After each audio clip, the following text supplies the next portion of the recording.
안녕하세요. 저스트머니 정의로운 은행과 대한금융의 이해를 맡게 된 최준호 교육위원장입니다. 만나서 반갑습니다. 은행이 세상을 바꿀 수 있다? 여러분께서는 은행이 세상을 바꿀 수 있다라고 생각하시나요? 이번 강의를 통해서 그 답을 한번 찾아보도록 하겠습니다. 은행이라는 단어를 들었을 때 여러분께서는 어떤 단어가 떠오르시나요? 예금, 대출, 체크카드, 보험, 적금, 신용카드, 통장, 그리고 인터넷 뱅킹과 같은 단어가 떠오를 것입니다. 은행은 과연 어떤 영향력을 가지고 있을까요? 은행은 우리 사회의 중요한 중개인입니다. 은행은 특정한 아이디어나 사업 아이템을 가지고 있는 기업에 투자할 수 있고, 또 은행은 우리 경제와 미래에 영향을 주는 결정을 내릴 수 있습니다. 은행은 우리가 살고 있는 세상의 생태적, 사회적 문제를 해결하는 데 기여할 수 있습니다. 사람과 환경, 그리고 이윤을 함께 고려하는 아이디어를 가진 벤처 기업을 지원함으로써 지속 가능한 경제를 만들 수 있습니다. 사회 문제를 해결하는 수단으로서의 금융, 그것을 여기서는 저스트뱅크라고 부를 것입니다. 우리는 일상적으로 돈을 다루고 은행을 이용합니다. 대부분이 은행 계좌를 가지고 있고 신용카드 또는 체크카드를 거의 매일 사용하고 있습니다. 때때로 환전을 하고 필요하다면 대출도 받습니다. 이러한 사실과 별개로 우리는 은행의 기초를 얼마나 잘 이해하고 있을까요? 은행이 우리의 돈을 어떻게 안전하게 보관하는지에 대해서 걱정하지 않고 있습니다. 은행은 우리의 돈을 안전하게 금고에 보관하고 있을까요? 정확히는 그 반대입니다. 은행은 우리의 예금한 돈의 일부만을 보관하는데요.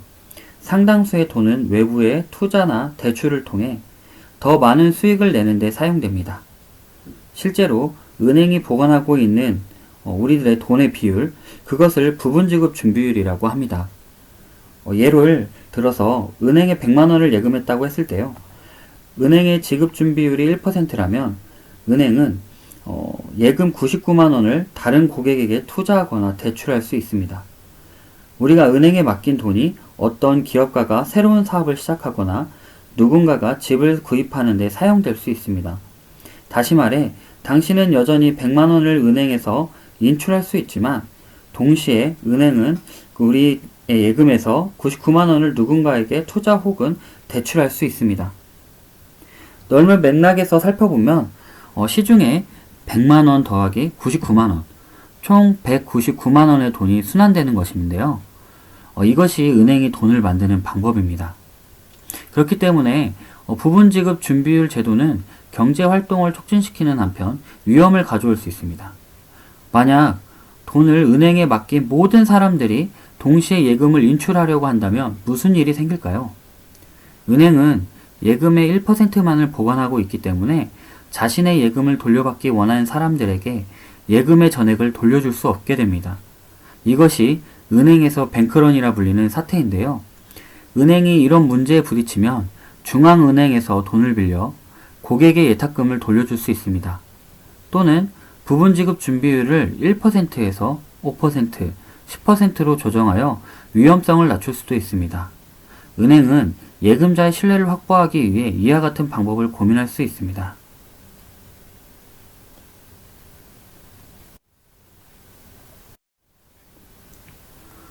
저스트뱅크를 정의하는 기준에 대해서 알아보겠습니다. 저스트뱅크를 정의하는 기준이 5가지가 있는데요. 첫 번째로는 사회적, 생태적 도전에 대응하는 도구로 금융을 사용한다는 것입니다. 따라서 은행 업무의 목적을 개별 조직의 이익을 극대화하는 데 두지 않는데요. 이때 금융은 도구가 되게 됩니다. 두 번째 기준으로는 은행의 투명성입니다. 그것이 그들의 핵심 비즈니스 모델이기 때문인데요. 저스트뱅크는 고객이 은행의 업무를 알기 원합니다. 그래야만 고객의 돈을 필요한 곳에 연결하여 사회적 가치를 만들 수 있습니다. 그래서 투명성은 저스트뱅크의 핵심 기술입니다. 세 번째는 표준화에 대한 거부인데요. 일반 은행들은 표준화된 상품만을 취급합니다. 여러분들이 은행에 가셨을 때 은행 상품들을 봤을 때 그것들은 대부분 다 표준화된 상품이라고 보실 수 있습니다. 그 편이 훨씬 효율적이고 효과적이기 때문입니다. 그러나 저스트뱅크는 고객의 요구를 실제로 이해하고 고객의 삶의 질을 증가시키는 데 관심이 있습니다. 고객의 관점에서 혁신해야 하기 때문에 표준화에는 한계가 있습니다. 저스트뱅크는 특정한 상황을 이해해야 하는데요. 예를 들어 시티 퍼스트 뱅크는 주민들의 필요에 집중하여 금융상품을 설계합니다. 네 번째로는 저스트뱅크의 수혜자와 오랜 관계를 추구하는 것인데요. 오래 지속되는 관계 속에서 저스트뱅크가 관여하는 사람들의 복지에 영향을 미칠 수 있습니다. 그런 의미에서 일반 은행과는 다르게 저스트뱅크의 업무란 금융경제가 아닌 실물경제에 중점을 두는 것인데요.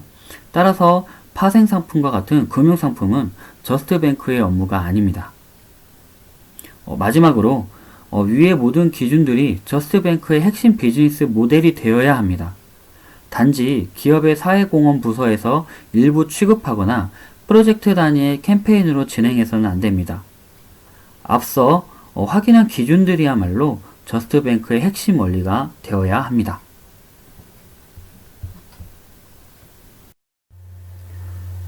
저스트뱅크와 기존 은행의 가장 큰 차이는 무엇일까요? 기존 은행이 자신들의 이익 증대에 초점을 두고 있는 데 비해 저스트뱅크는 보다 광범위한 사회의 이익 증대에 관심을 갖고 있습니다. 일반 은행과 저스트뱅크의 개념 비교표를 보시면 알 수 있는데요. 일반 은행은 주주 가치의 증대, 금융 상품의 표준화, 단기 수익 위주의 포트폴리오를 구성하는 반면 저스트뱅크는 지역사회의 사회, 경제, 환경 측면에서 복지 달성을 중점적으로 생각하고 있습니다. 또한 사회 혁신가들과의 연결, 사회에 긍정적인 영향을 끼치는 아이디어의 촉진에 기여, 은행의 투명성, 표준화에 대한 거부를 들 수 있습니다. 자세히 말씀드리자면 기업은 스스로를 유지하기 위해 지속적으로 수입을 창출해야 합니다. 하지만 저스트뱅크의 주된 목표는 수익 극대화가 아니라 그들이 제공하는 투융자를 통해 지역사회의 사회, 경제, 환경의 측면에서 복지를 달성하는 것입니다. 저스트뱅크는 투자가 우리 사회에 어떤 영향력을 미칠 수 있을지 우리에게 질문을 던집니다. 저스트뱅크는 투융자를 통해 빈곤 감소, 탄소 배출량 감소, 적정한 주택의 증가, 지역 차원의 지속 가능한 식량 시스템 확보, 금융 서비스에서 소외된 이들을 위한 금융 서비스 제공 등 다양한 형태의 영향력을 사회적으로 가져올 수 있다고 생각하고 이를 실천합니다. 이러한 역할과 영향력 행사는 저스트뱅크와 이해관계자 간의 관계와 상호 이해를 통해서만 가능합니다. 그래서 저스트뱅크는 지역사회 연결망 안에 깊이 관여되어 있습니다. 한편 사람들은 저스트뱅크가 어떻게 자금을 지원하고 있는지 투명하게 공개할 것을 요구합니다. 저스트뱅크의 활동이 그들의 일상과 밀접하게 닿아 있기 때문입니다. 은행은 특별한 프로젝트, 기업 혹은 사람들에게 자금을 투자하고 또 투자하지 않을지를 결정합니다. 그래서 은행은 우리 사회의 미래를 결정하는 중요한 열쇠를 갖고 있다고 할 수 있습니다.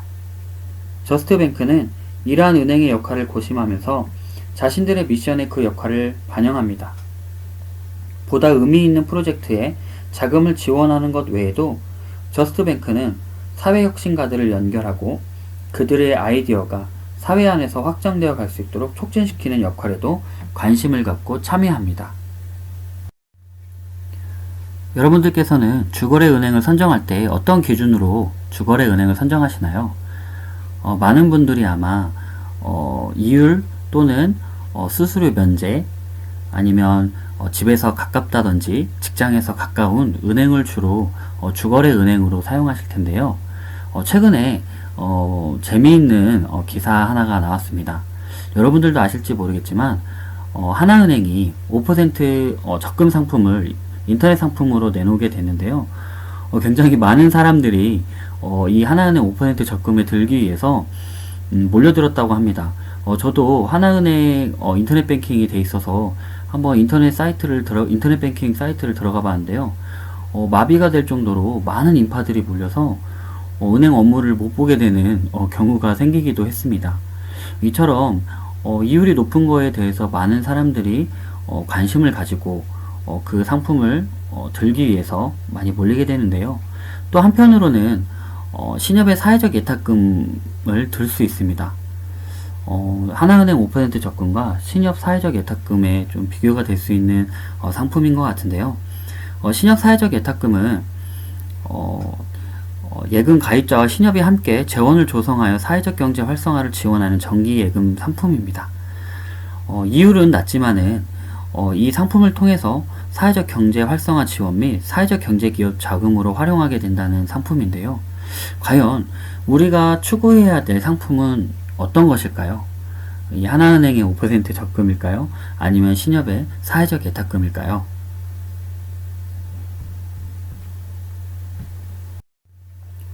투명성은 저스트뱅크의 핵심 특징이라고 말씀을 드렸는데요.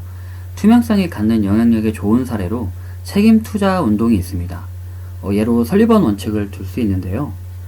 남아프리카 공화국의 아파르트헤이트, 즉 그 흑인 차별정책 체제에 반대하는 전략으로 미국 기업의 남아프리카 공화국 투자 철회를 촉구하는 설리번 원칙이 그것입니다. 미국의 시티코프, 영국의 바클레이즈, 연금펀드 등은 투자자의 압력을 수용하여 남아프리카 공화국과 관련된 사업 지분을 매각하거나 신규 출자 및 대출 등을 중지했습니다.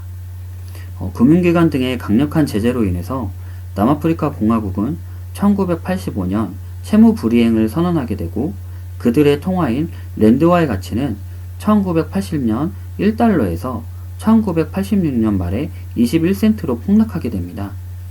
1980년대 내내 계속되는 자본 유출로 남아프리카 공화국의 경제인들은 정부의 압력을 행사하여 흑백 차별의 종언을 가져오게 됩니다. 이는 투자 철회 운동이 차별 정책에 대항해 실질적인 영향력을 행사한 경우라고 할 수 있습니다. 사회책임 투자의 영향력 행사는 두 가지 방법으로 가능합니다. 하나는 앞서 살펴본 것처럼 투자를 철회하는 것입니다. 돈이 적절한 곳에 사용되고 있지 않다고 생각한다면 투자를 철회할 수 있습니다. 또 다른 방법은 실제로 영향력이 발생되기 원하는 분야에 투자하는 것입니다. 우리들이 투자하는 돈이 사회에 어떤 영향을 끼칠 수 있기를 기대하는지, 투자 철회 또는 특정 분야나 지역으로 투자를 집중하기 위해서 관련된 자료를 명확하게 확인할 수 있도록 투명성이 확보되어야 합니다. 그래서 투명성은 저스트뱅크의 핵심 요소라고 할 수 있습니다. 우리나라의 예를 좀 들기 위해서 제가 스크랩을 하나를 해서 올려드립니다. 국민연금에 관련된 내용인데요. 국민연금이 이제 적극적 주주 활동을 하여서 그 나쁜 기업에 대한 영향력을 행사하겠다는 내용인데요. 앞으로도 이런 나쁜 기업에 대한 경영에 개입하는 사례들이 많아질 것으로 예상됩니다. 만약 은행이 대출을 통해서 우리의 삶을 어렵게 하거나 혹은 대출을 실행하지 않아 우리의 삶을 어렵게 한다면 은행의 책임을 어떻게 물을 수 있을까요? 좋은 부채와 나쁜 부채는 어떻게 구분될 수 있을까요? 이러한 질문의 대답을 찾아가는 과정에서 저스트뱅크를 다시금 돌아볼 수 있습니다. 좋은 부채와 나쁜 부채를 구분하는 지점은 분명합니다. 대출 조건이 대출자에게 부채를 상환할 수 없을 만한 정도의 것이라면 이는 불리한 대출입니다. 명백하게 나쁜 대출이라고 할 수 있습니다. 반면 대출이 사업체의 성장 또는 개인의 새로운 아이디어를 상품화시키거나 스타트업의 시장 진입을 돕는 용도로 사용된다면 이것은 좋은 대출이라고 할 수 있습니다. 자산으로 간주되는 것은 무엇일까요? 자산에 대한 우리의 기존 생각을 바꾸는 것은 금융자본이 부재한 지역사회 안에서 부를 축적할 수 있는 하나의 방법이 될 수 있습니다. 돈은 권한을 갖고 있습니다. 만약 당신이 새로운 사업 아이디어를 갖고 있다면 혹은 새로운 사업을 추진하려 한다면 금융자본에 대한 접근성이 어느 정도인지 확인하는 것이 중요한 일입니다. 만약 금융자본에 대한 접근이 쉽지 않다면 권한을 갖기도 어렵습니다. 돈과 권력은 경제, 정치 시스템과 긴밀하게 연결되어 있습니다. 금융자본에 거의 접근할 수 없는 전 세계 수십억 명의 사람들에게 이러한 사실은 무엇을 의미할까요? 지역사회가 금융자본에 대한 접근 없이 지역사회 안녕을 구축해 나갈 수는 없는 것일까요? MIT의 커뮤니티 혁신가 연구소는 주류의 정치, 사회, 경제 시스템에서 가장 소외받고 배제되어 있는 커뮤니티가 어떻게 기존 시스템을 바꿀 수 있는지를 살펴보고 있습니다. 그 작업을 통해 실제 지역의 자산과 지역 주민들이 유용하게 활용할 수 있는 다양한 자본의 유형을 확인하고 있는데요. 혁신의 원천으로 이것이 어떻게 작동하고 있는지를 이해하고 있습니다. 현재의 경제 시스템을 살펴보면 일반적으로 임금노동, 자본주의 기업 등과 같은 내용들을 생각하게 되는데요. 하지만 이는 빙산의 일각입니다. 보이지 않는 곳에서 우리의 사회적, 경제적 삶을 유기적으로 조직하는 경제활동과 관계들이 존재합니다. 그중 하나의 예로 아이돌봄을 들 수 있습니다. 전적으로 대가를 지불받지 못하는 육아는 실제로 우리 경제가 어떻게 기능하는지를 확인하는 데 중요한 영역입니다. 이외에도 명시적으로 경제활동을 하지 않고도 실제 경제에 기여하는 많은 활동들이 있습니다. 이는 우리가 지역사회에서 발견할 수 있는 다양한 종류의 자본들과 관련이 있습니다. 여기에 8가지 유형의 자본이 있습니다. 현금, 돈, 투자 등 명백한 금융자본이 있는 반면 깨끗한 물, 공기와 같은 자연자본이 있습니다. 사회적 자본과 같이 서로 간의 관계에 관련된 자본도 있고 정신적, 신체적 건강에 대한 사적 자본도 있습니다. 또한 인프라, 도로, 건물, 하수도, 배관과 같은 물적 자본과 새로운 아이디어, 교육, 혁신과 같은 직접 자본, 또한 유권자와 정치인과의 관계, 권력과 같은 정치적 자본이 있고요. 마지막으로는 음식, 종교, 언어와 같은 문화적 자본이 있습니다. 이러한 자산들을 강화하는 것은 복지를 구축하고 지역 경제를 강화시키는 방법이기도 합니다. 실제 이 8가지 자본들 모두 경제활동과 관련되어 있습니다. 저스트뱅크는 수익성이 좋을까? 미션 중심의 은행 업무와 금융 수익을 창출하려는 은행 업무 사이에서의 상충관계는 어떻게 나타날까? 저스트뱅크에서는 어느 정도의 수익이 허용될까? 이는 저스트뱅크의 개념을 소개할 때 많이 나오는 질문들입니다. 단기적인 관점에서 은행이 투기적 금융에 집중하면 높은 수익을 창출할 수 있습니다. 그러나 이러한 운영 구조가 우리 사회에 지속 가능성을 가져온다고 이야기할 수 있을까요? 미션 중심의 은행이 실물 경제에 직접적으로 투자하는 일관된 비즈니스 모델을 계속 가져간다면 단기적으로는 수익이 낮더라도 장기적으로는 보다 지속 가능한 수익 창출에 기여한다고 볼 수 있습니다. 그래서 미션과 수익성 사이의 관계는 시간의 관점을 어떻게 가져가는지에 따라 다릅니다. 미션 기반의 조직에서 CFO를 담당하고 있는 이에게 수익과 미션 사이의 상충관계를 물어보며 이를 어떻게 다루고 있는지 질문했습니다. 그에게 얻은 답변에 우리가 안고 있는 문제의 복잡함을 요약해서 보여주고 있는데요. 그는 수익은 목표가 아니다. 물론 수익은 우리가 성공했는지를 나타내는 중요한 지표가 될 수 있다. 하지만 우리가 사업을 운영하는 목표는 이익의 극대화가 아니라 장기적으로 목표를 달성하고 운영할 수 있는 공정한 이익을 창출하는 것이라고 말했습니다. 시간에 대한 관점은 수익성과 미션 사이의 균형을 잡는 것에 대해 서로 다른 답변을 가져옵니다. 또한 내가 속한 조직 중심으로 사업의 성과를 보는지 혹은 다양한 이해관계자를 포함해 보다 폭넓은 관계에서의 사업의 성과를 살펴보는지에 따라서 차이가 나타납니다.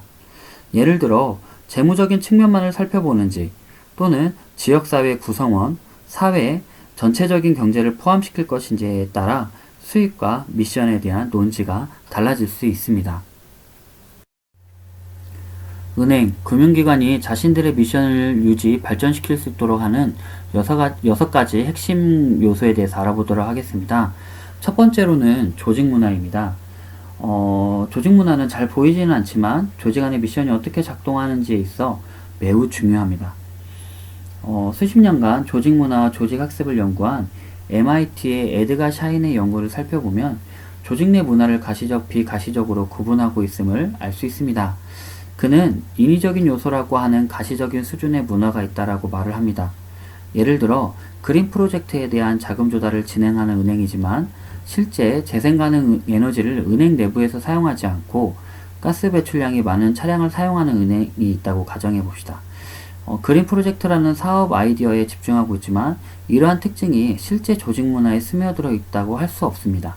가시적인 수준에서의 조직 문화가 조직 미션을 나타내지 못한다고 볼 수 있는데요. 두 번째 단계는 추구하는 가치입니다. 벤시티 신협은 프로젝트 전략계획 수립에서 벤시티 신협이 추구하는 가치를 반영합니다. 담당자는 프로젝트의 전략계획을 수립, 발전시킬 때 프로젝트가 커뮤니티에 긍정적인 가치를 창출할 수 있는지를 주요하게 반영합니다. 추구하는 가치가 전략적 의사결정 방법에 영향을 미치는 것입니다. 마지막 단계는 눈에 보이지 않는 암묵적 가정입니다. 예를 들어 커뮤니티를 중심으로 운영되며 구성원들에게 인파워먼트를 부여하려는 지역은행이 존재한다고 가정해봅시다. 여기서 우리가 내리게 되는 암묵적 가정은 조직 내 민주주의적인 가치가 단단하게 뿌리내리고 있을 것이라는 사실입니다. 만약 이러한 지역은행이 매우 위계적인 방식으로 조직 운영에 이루어진다면 모순적이라고 할 수 있습니다. 두 번째 핵심 요소는 소유권입니다. 소유권은 은행의 본래 미션과 의도를 유지시키는 중요한 요소 중 하나입니다. 소유자는 은행의 방향과 사업 추진 전략을 결정하는 사람입니다. 따라서 수익성, 미션, 의도를 함께 고민하는 소유자가 존재하지 않는다면 장기적으로 은행이 추구하려는 본래 가치를 유지하는 것은 불가능합니다.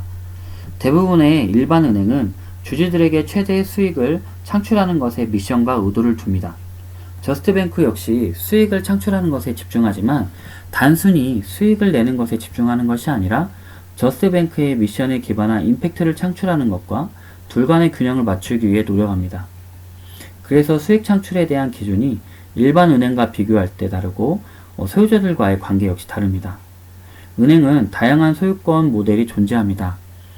저스트뱅크 역시 다양한 소유권 모델이 존재하며 협동조합, 개인 소유, 공개기업 형태 등이 있습니다. 공개기업 형태이지만 저스트뱅크의 미션에 따라 주주의 권한이 통제되며 일부 조정이 되는 경우도 있습니다. 은행이 갖게 되는 소유권 모델은 은행의 역사에 따릅니다. 은행이 놓여있는 상황, 규제 등 내부적, 외부적 환경의 영향도 받게 됩니다. 그러나 중요한 사실은 은행의 미션을 중요하게 생각하는 소유자가 없다면 장기적으로 은행의 미션을 유지하는 일이 결코 쉽지 않을 것이라는 사실입니다. 세 번째 핵심 요소는 사람입니다. 사회적, 환경적 도전 과제를 해결하기 위한 하나의 도구로 금융을 사용하는 저스트뱅크가 성공하기 위한 핵심 요소 중 하나는 사람입니다. 저스트뱅크가 갖고 있는 아이디어를 실행에 옮기는 주체가 바로 사람이기 때문입니다. 저스트뱅크 설립 초기 단계에 함께하는 직원들은 저스트뱅크의 미션을 중요하게 생각합니다. 이들은 단순히 직원이라기보다는 커뮤니티의 구성원, 즉 당사자로 미션 달성에 열정적인데요. 이들은 저스트뱅크가 달성하려는 미션과 의도에 많은 영향을 받습니다. 처음에는 어려움을 극복하고 어느 정도 안정적인 운영 단계에 접어들면 저스트뱅크는 보다 전문적인 은행 업무를 수행할 수 있는 전문가의 필요성을 갖게 되는데요. 그래서 저스트뱅크는 미션에 대한 관심은 많지 않지만 전문 역량을 갖춘 직원들을 고용하기 시작합니다. 이때부터 조직 문화에 대한 갈등이 일어날 수 있는데요. 어떤 갈등이냐면 수익성의 추구와 조직 미션 달성 사이에 균형을 유지하기 위해서 저스트뱅크가 채용하는 사람들과 그들이 일하는 방식에 저스트뱅크의 미션이 반영되어야 한다는 건데요. 은행 업무의 전문성을 갖추면서 동시에 저스트뱅크의 미션을 관심을 갖고 있거나 밀접한 관련성을 갖고 있는 사람을 고용해야 됩니다.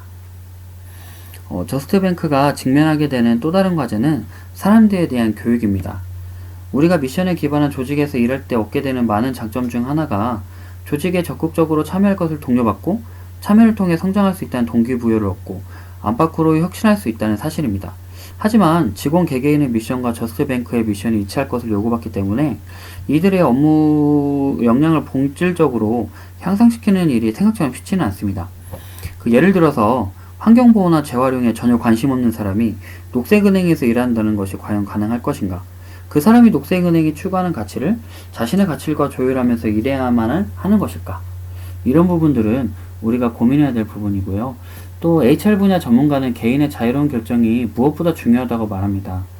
일은 삶의 중요한 부분이지만 동시에 선택할 수 있는 개인의 자유가 우선시 되어야만 하기 때문입니다.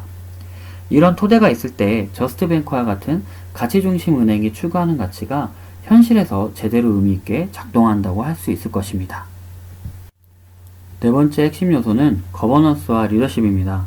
조직의 문화, 소유권, 사람이라는 핵심 요인들은 은행이 결국 어떻게 운영 관리되고 있는지와 긴밀한 연결 관계를 갖는데요. 은행의 최고 의결기관이 이사회나 은행의 경영진들이 은행이 본래 갖고 있는 미션과 일치되지 않게 운영한다면 수익성과 미션 간 균형을 맞춰 은행의 전략을 세우고 그에 따른 의사결정을 내리는 일이 어려워질 것입니다. 의사결정 과정의 투명성은 매우 중요합니다.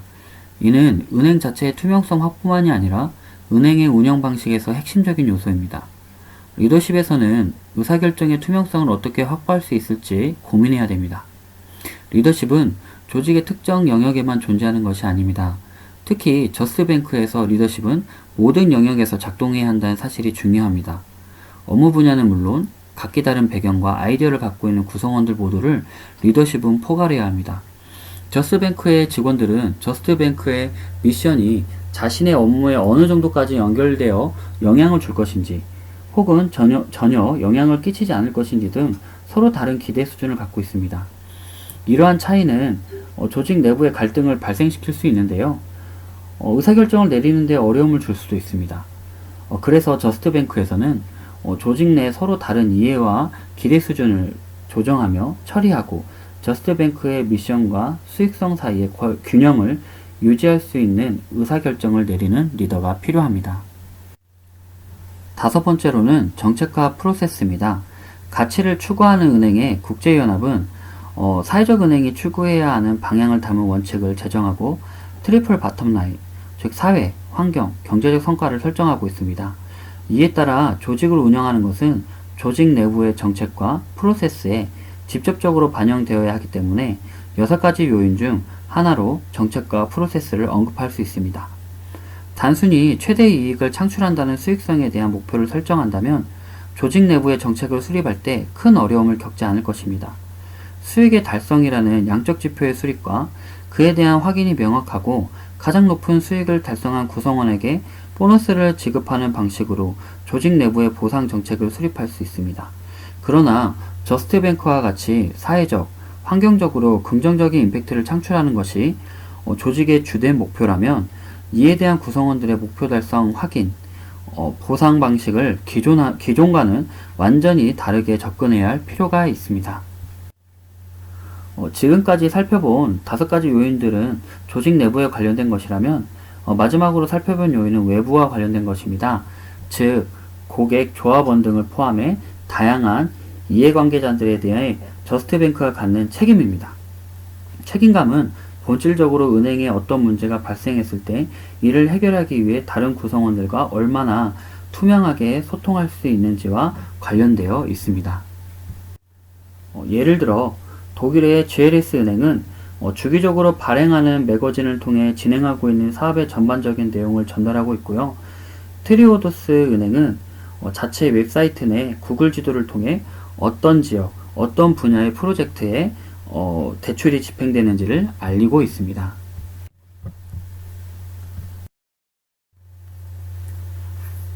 은행의 미래는 어떤 모습일까요? 그리고 우리가 바라는 사회와 환경을 만들기 위해선 어떤 종류의 은행이 필요할까요? 빌 게이츠는 우리는 금융이 필요하지만 은행은 필요하지 않다라고 이야기했습니다. 그의 말처럼 금융의 디지털화, 크라우드 펀딩 등 새로운 변화는 전통적인 은행의 영역에서 벗어나 있지만 은행을 변화시키는 원인이 되고 있습니다. 특히 2017년 한국의 금융시장에는 큰 변화가 있었는데요. 핀테크라고 불리는 기술의 발전으로 영업점이 존재하진 않지만 인터넷 전문 은행이 등장한 것입니다. 상식이 이긴다는 K뱅크와 같지만 다른 은행을 표방하는 카카오뱅크가 바로 대표적인 예입니다. 핀테크는 금융을 뜻하는 파이낸스와 기술을 뜻하는 테크놀로지가 하나로 합쳐진 단어로 은행이나 증권사 창구에서 하던 업무를 자신의 디바이스로 원하는 시간과 장소에서 간편하게 처리할 수 있게 되었습니다. 우리가 은행에 대해서 생각할 때 은행의 잠재력과 역할을 책임감 있게 수행하기 위해서는 작지만 의미 있는 은행이 필요합니다. 본래의 미션을 놓치지 않는 건 역시 중요한데요. 소액대출로 가난한 이들의 자립을 지원한 그라민 은행의 변화된 모습에서도 이를 볼 수 있습니다. 우리가 많은 예로 들고 있는 것이 그라민 은행인데요. 가난을 팝니다 라는 책을 통해서 그 성공신화에 들이온 수익의 그림자를 좀 알 수 있는데요. 그라민은행이 설립한 지 40년이 지난 지금 과연 방글라데시의 상황은 달라졌을까? 이 책에 의하면 상황은 달라지지 않았다라고 얘기합니다. 오히려 방글라데시 빈민 여성들은 빚더미에 앉게 되었고 가정과 마을 공동체 안에는 폭력에 노출되었다고 주장하고 있는데요. 그러한 이유는 세상 사람들을 위한 좋은 일인 이윤의 극대화와 결합되어 빈곤을 더 악화시켰기 때문입니다. 그라민 은행의 이자율은 상당히 높은 편인데요. 더욱이 그라민 은행이 이윤 극대화를 위해서 다국적 기업과 손을 잡고 요구르트 파는 사회적 기업 그라민 단원을 창설하기도 했습니다. 끼니도 제대로 못 챙겨 먹는 빈민을 대상으로 요구르트를 파는 사업을 시작한 것인데요. 채무자가 소비자 역할까지 하게 된 셈입니다. 이렇게 자본과 이타주의가 합쳐진 혁신적 모델인 사회적 기업이 다국적 기업을 지역 경제로 진입하게 해준 통로가 되어주기도 합니다.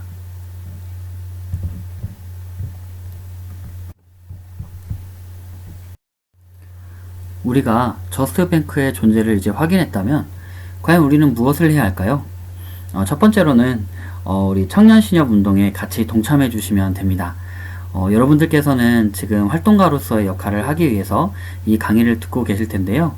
우리가 이렇게 진행되고 있는 강의를 통해 배우고 또 함께 청년신협의 발기인으로 또한 조합원으로 함께 동참해 주신 겁니다. 또 우리가 온라인으로 우리 청년신협 운동을 홍보하고 또 주변 사람들에게 이러한 우리가 가치 있는 청년신협 운동에 동참해 주기를 함께 요청하는 것입니다. 두 번째로는 사회적 가치를 추구하는 은행의 계좌를 만들기인데요.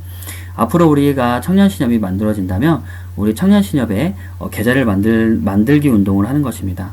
우리가 미국에 있었던 계좌 옮기기 운동과 같이 우리 또한 사회적 가치를 추구하는 은행의 계좌 만들기 운동을 추진하면 어떨까라고 한번 제안을 해봅니다.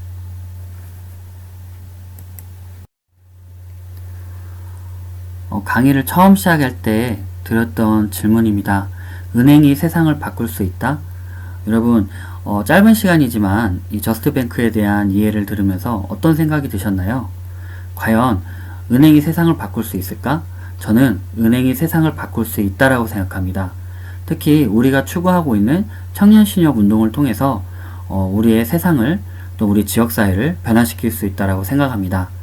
짧은 시간이지만 이 강의를 들어주신 우리 활동가 여러분들께 진심으로 감사의 말씀 드립니다. 수고하셨습니다.